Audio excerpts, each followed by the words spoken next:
Well, welcome to the 700 Club. For today's top headlines, let's go over to the CBN News Desk. Thanks, Gordon. As Americans remember the sacrifices of the men and women of our armed services today, President Trump is in Japan for a state visit. Among the topics he's discussing with Prime Minister Abe are two of the world's hotspots, North Korea and Iran. Dale Hurd has the story.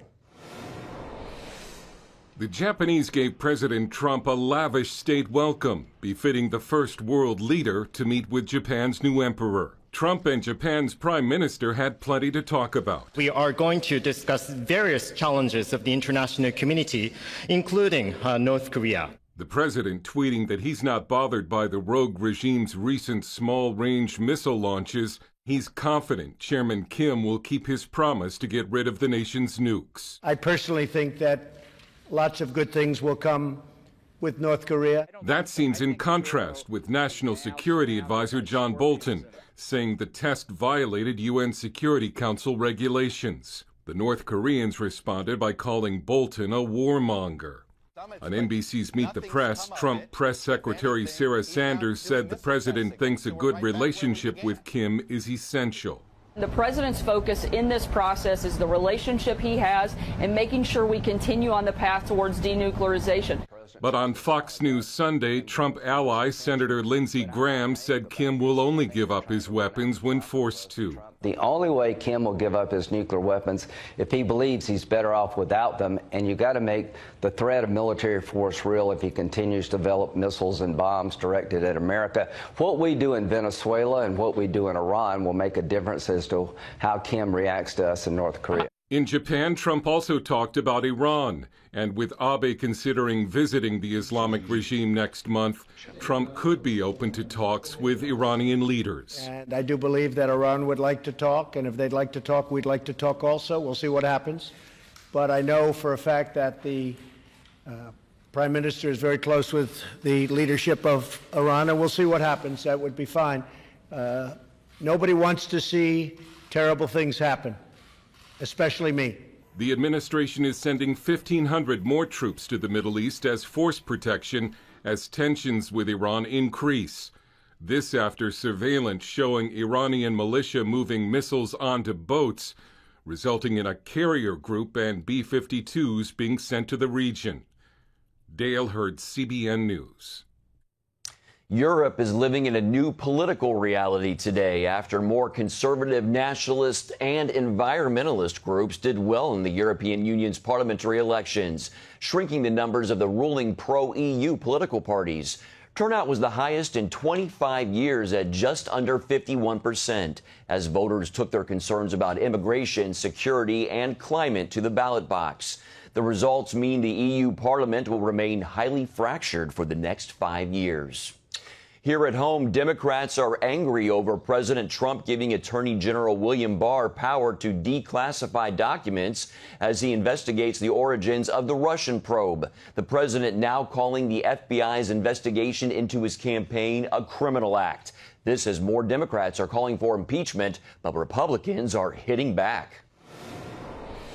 When we don't hold this president accountable to the rule of law and to the United States Constitution, just look at the fact that currently over a number of abuses of power, but the public's trust is at stake. Impeachment would be political suicide because there's no reason to impeach the president.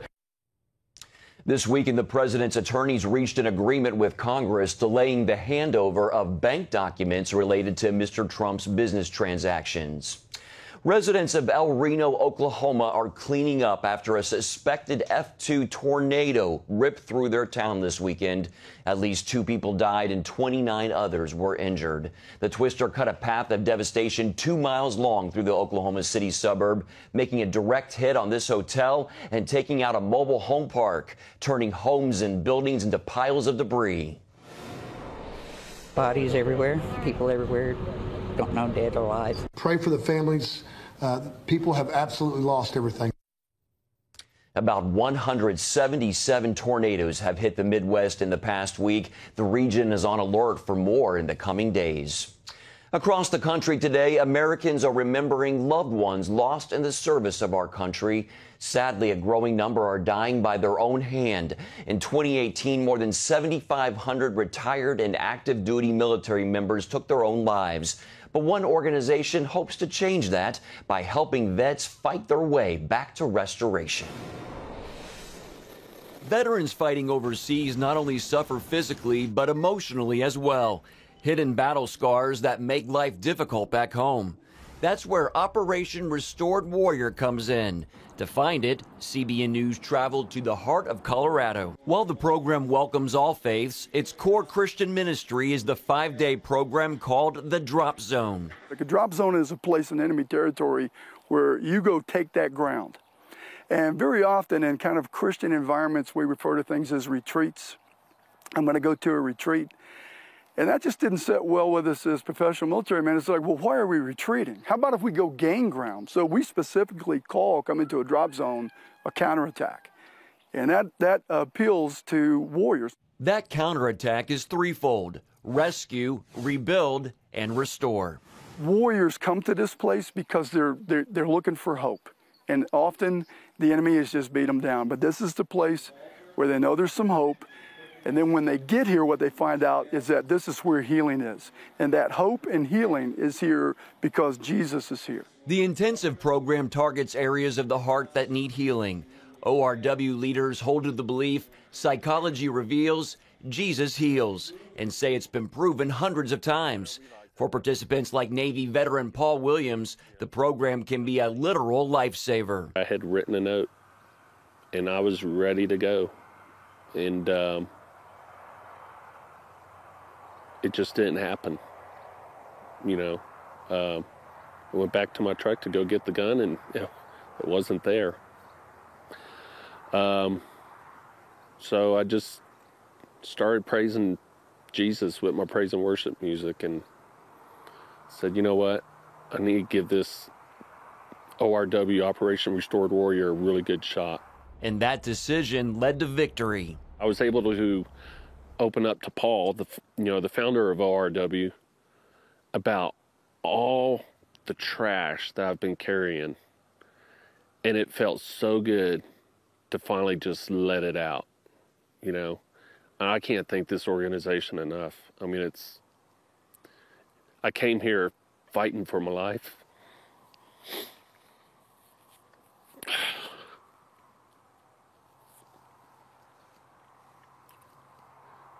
And I'm going to walk away a champion. So, I love them a lot, and I'm super thankful for it. Former atheist Paul Lavelle started ORW around 2008. I felt like Jesus just put in my heart that he had gifted me my whole life to rescue people.